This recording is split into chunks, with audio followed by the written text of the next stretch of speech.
sip-sip sa mga tiwali na kapag sumigaw daw tayo ng Marcos resign ay pwede tayong kasuhan.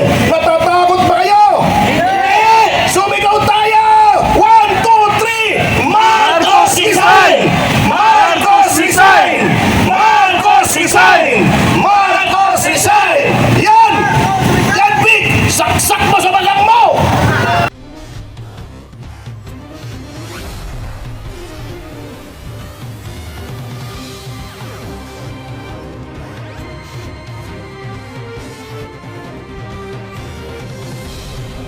Lumalaban sa katiwalian at pang-aapi ng administrasyong ito, tagapagtanggol ng mga inaapi, walang iba o hindi si Atty. Ferdinand Topacio.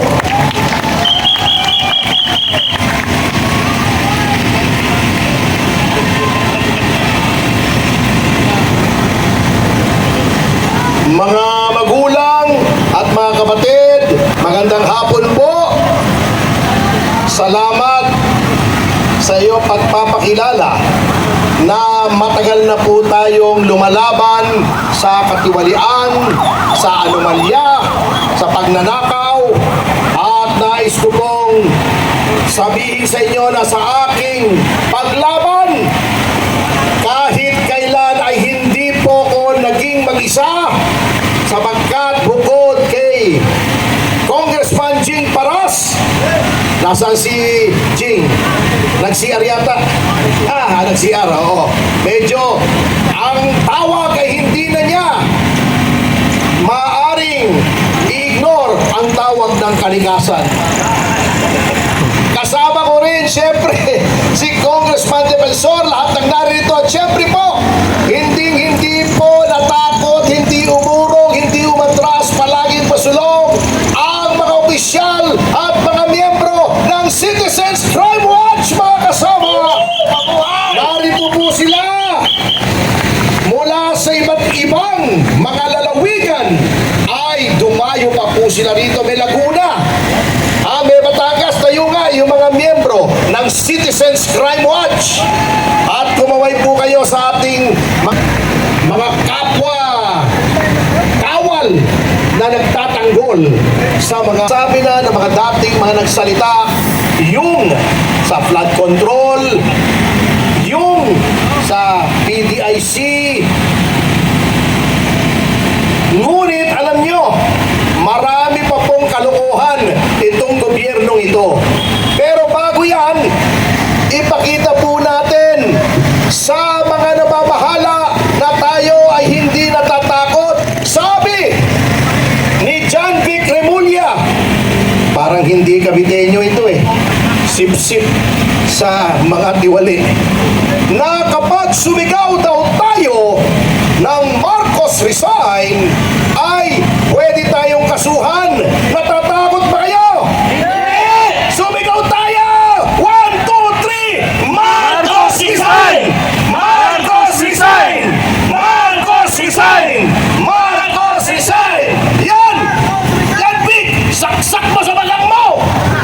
Imanda mo kami lahat! Saan mo kami ilalagay na kulungan? Sige nga! Papakainin mo pa kami lahat! Etong si Ka Eric, ang lakas kumain ito. Sige nga. Pero hindi, patipid itong preso kasi nag-hunger strike eh. Anyway, alam nyo, bukod sa mga katarantaduhang ginawa nito na nasabi na ng aking mga kasamahan, baka may nakakalimutan pa po tayo na dapat lagi nating gunatain. Unang-una po dyan, yung ginto. Problema ng mga Marcos at napakahilig sa ginto. Ano? Yung Golden Buddha, ninakaw nila kay Rojas. Hindi na alam ng mga bata ito, yung Golden Buddha. I-google nyo na lamang. Bago meron pang Yamashita Gold daw. Metaliano Gold. Pero ang totoong gold na ninakaw, yung gold reserves po natin sa Bangko Sentral ng Pilipinas. Alam niyo po ba, noong panahon ng pandemya at yung mga sumusunod na taon na ang lahat ha, hindi lang halos lahat ng Bangko Sentral ng lahat ng bansa ay Sarado. nagho-hoard, nagtatago, nag-iipon ng ginto. Alam niyo ba ang pinagbebenta ng pamahalang ito? Ang ginto ng Bangko Sentral ng Pilipinas?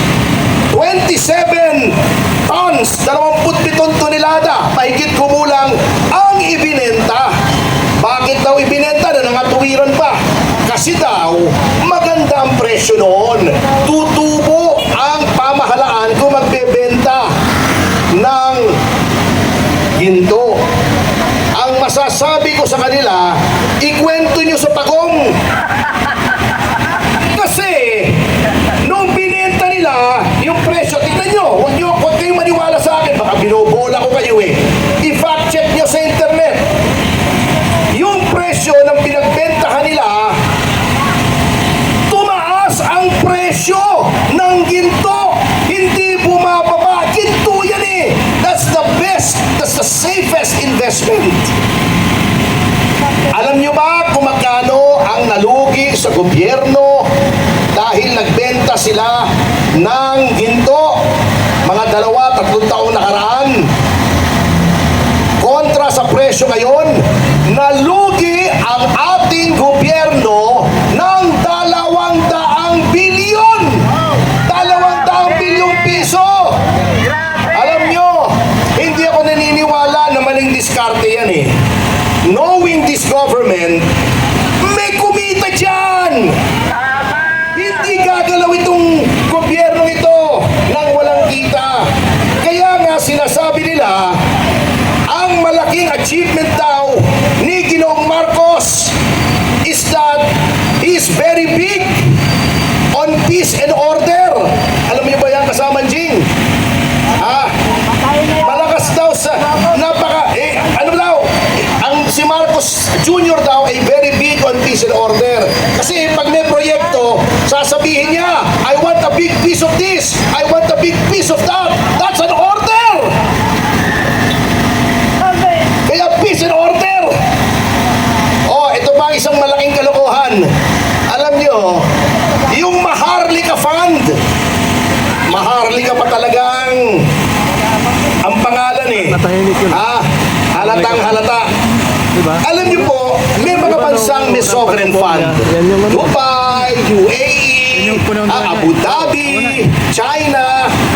Ng mga lolo lista. Ngunit, etong sovereign fund, yan po ay kapag labis-labis po ang kita ng isang pamahalaan. Lola lista yun. Yung surplus na sinasabi nila, yung sobra, ini-invest para kumita. Sa tingin nyo ba ang Pilipinas may sobrang pondo? Wala binubulsa nila! Paano binulsa na? Okay, eto nakakatawa ha. Alam nyo ba mga sovereign funds? Huwag kayong maniwala rin sa akin, i-fact check nyo. Yung pinakamalaki po, sa isang Nordic country, trilyong dolyar. Yung sa Dubai, $1 billion. 600, 700 billion ang sovereign fund. Maganda pong pondo. Alam nyo ba kung magkano lamang ang sovereign fund natin sa US dollars? Nakakahiya partner, Maria. 2.26 billion dollars lang. Kulelat halos tayo sa sovereign fund. Anong ibig sabihin? Maliit kung sovereign fund, malaki kung sa kitahan. Because that is 100. Yung 2.26 billion dollars, malaki po yun sa pesos. Nakita na ba natin ang resulta niyan? Anong naging resulta niyan sovereign fund na yan? Yun. Yung bata nila, sinuweldohan nila ng 2 milyon isang buwan. Yung pangulo pa lang ng Maharlika Fund. Yung iba pang tauhan, yung opisina pa. Ngayon, sinasabi na wala naman nangyayari. Anong ginawa sa sovereign fund? Ininvest sa bansa lang. Worse, kinuha pa sa mga government banks, sa land bank, sa Coco Bank, na dapat pinauutang sa mga magsasaka, sa mga maliliit na negosyante. Ginalagay nilagay sa Maharlika Fund yung bilyon-bilyon na sila ang nagmamanage. Oh, buti na nga, may mga pumiyok. Kukunin pa ba tayo sa SSS at sa GSIS? Akalain niyo yun, pati pensyon ng pribadong sektor at ng gobyerno, yung mga empleyado ng gobyerno, gusto pang kurakutin. Buti may pumiyok. Yan po dalawang yan na hindi natin dapat malimutan kasi kasama sa flood control, nakikita niyo na po ang trend ng gobyernong ito na lahat ng kilos kailangan may kita, may kurakot, di ba? Sindikato, mga sindikato! Grabe! Sindikato! Oo, kaya nga sabi, yung karamihan daw ng mga kongresista, mga kasamahan ni Ching at ni Mike, nag-iba na. Di ba si Ibo, naging Maltese? Di ba yung Maltese, aso yun? May aso akong Maltese eh.